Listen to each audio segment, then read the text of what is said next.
Começamos por uma entrevista concedida por Lula ainda ontem à Rádio Princesa. Ao ser perguntado sobre a preocupação de produtores rurais com invasões do MST, Lula respondeu isso aqui. O agronegócio não deveria ter medo das ocupações do sem terra, porque quem está tomando terra deles hoje são os bancos que compram o título da dívida agrária deles.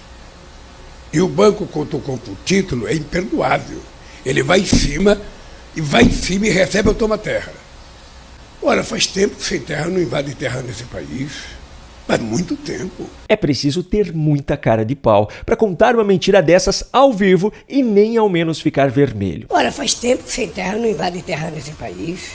Faz muito tempo. Nós acabamos de entrar no mês de julho, o mês 7. Vamos voltar aqui ao mês 4, abril. Matéria do Brasil de Fato, jornal militante de esquerda, ainda no dia 15. Abril Vermelho começa com mais de 24 ocupações em 11 estados. Diz MST, ou seja, é o próprio MST quem derruba a mentira de Lula sobre o MST. E eu separei aqui ainda essa outra matéria do Poder 360, publicada no dia 19 de abril. MST ocupou 31 propriedades durante o Abril Vermelho de 2024. Bom, fica mais do que claro que há mais de 30 provas de que Lula mentiu ao fazer essa afirmação. Não preciso dizer mais nada. Seguindo adiante aqui no vídeo, o próximo compromisso de Lula ainda na agenda de segunda-feira foi um evento em Feira de Santana, na Bahia. E do seu discurso nessa ocasião, saiu essa pérola aqui. Não é pouca coisa ter o Jacques Wagner e o Otto no Senado me ajudando. Não é pouca coisa. E também não é pouca coisa ter a bancada de deputados federais ajudando a gente, votando nas coisas. A bancada só precisa aprender a defender mais a gente das porradas que a gente toma. Nós, muitas vezes, não gostamos de enfrentar o debate e aquele microfone é feito para a gente debater. Não há nada que a gente não tenha que dar resposta. A gente não tem que levar desaforo para casa porque quem nos critica não vale uma titica de cachorro. Então é importante ter isso em conta. É preciso ter em conta que a gente não tem que levar desaforo para casa. Porque quem nos critica não vale uma titica de cachorro. Primeiro que até mesmo uma criança de 5 anos já tem um vocabulário mais maduro do que esse senhor que discursa como presidente da República. Segundo e mais importante, quer dizer então que não se pode criticar esse governo? Justamente o governo eleito tendo como principal narrativa de campanha a defesa da democracia. Em que mundo poderia fazer sentido que em um regime democrático a população e os representantes da oposição não pudessem fazer críticas a quem está no governo? E para ser sincero, eu não fico indignado com o fato de Lula ter dito isso, pois eu sei que essa narrativa de defesa da democracia sempre foi uma farsa presente nos discursos dele. O que me revolta é saber que os mesmos ministros da mais alta instância do poder judiciário desse país, que fazem barba, cabelo e bigode contra políticos e contra cidadãos sob alegações de ataques à democracia, não fazem nada contra Lula, que a cada dia expõe novas evidências de que a sua democracia relativa é a mais ditatorial que esse mundo já viu.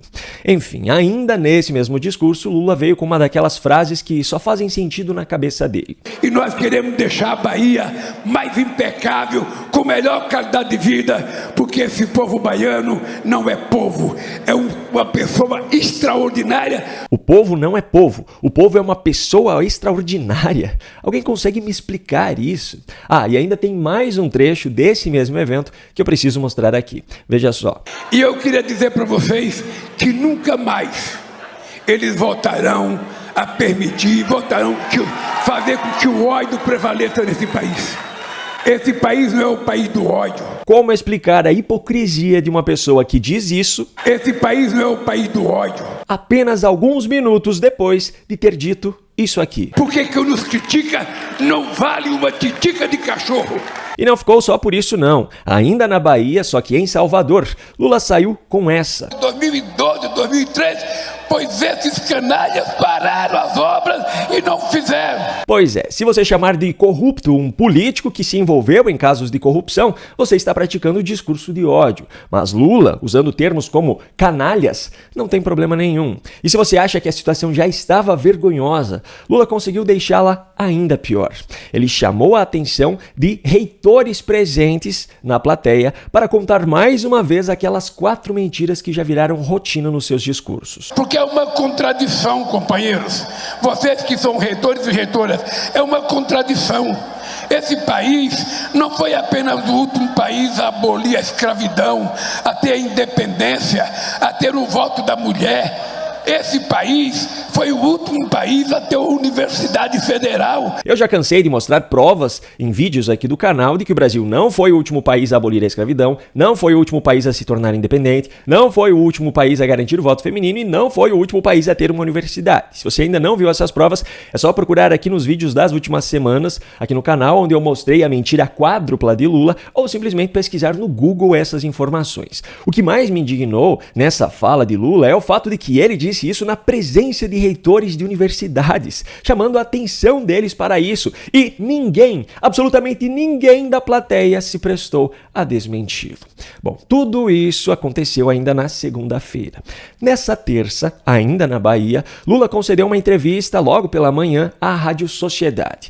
Dessa entrevista, eu preciso destacar aqui o negacionismo sem vergonha de Lula em relação à elevação constante no dólar, especialmente nos últimos dias. Como ele já não tem mais como esconder o que está acontecendo, ele passou a colocar a culpa em tudo e em todos que lhe vem à cabeça. Obviamente que me preocupa essa subida do dólar. É uma especulação. Há um jogo de interesse especulativo contra o real nesse país.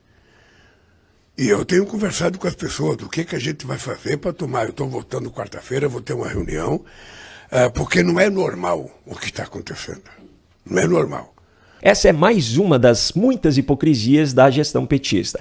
Se há uma crise de saúde pública durante a gestão dos seus opositores, como aconteceu na pandemia, a culpa é do governo, principalmente do presidente. Se há uma crise durante o governo deles, como a da dengue em 2024, aí a culpa é da natureza. Queimadas na Amazônia ou no Pantanal durante o governo dos seus opositores são por culpa do governo. Queimadas nesses mesmos locais durante o governo deles são fenômenos naturais que estão acima da capacidade humana de controle.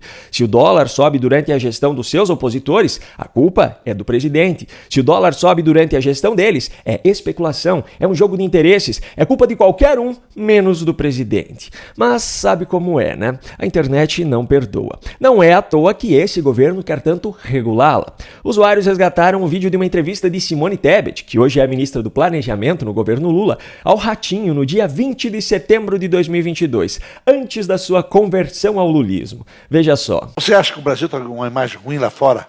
Péssima, Ratinho. É? Péssima. Muito por falta de comunicação. Eu lamento dizer, mas o presidente acirra esse processo. Né? Toda vez que o presidente fala alguma coisa, falam besteira, a gente vê o dólar subindo e hoje tudo é dolarizado. Né? Você compra o fertilizante em dólar, o preço do combustível está em dólar, o trigo que vai para fazer o nosso macarrão e nosso pãozinho é em dólar, e o arroz que a gente come é em dólar. Se você gostou desse vídeo, recomendações de outros aqui do canal aparecerão na sua tela. E se você quer receber os novos vídeos publicados por aqui, se inscreva e ative o sininho de notificações. Um grande abraço e até o próximo vídeo.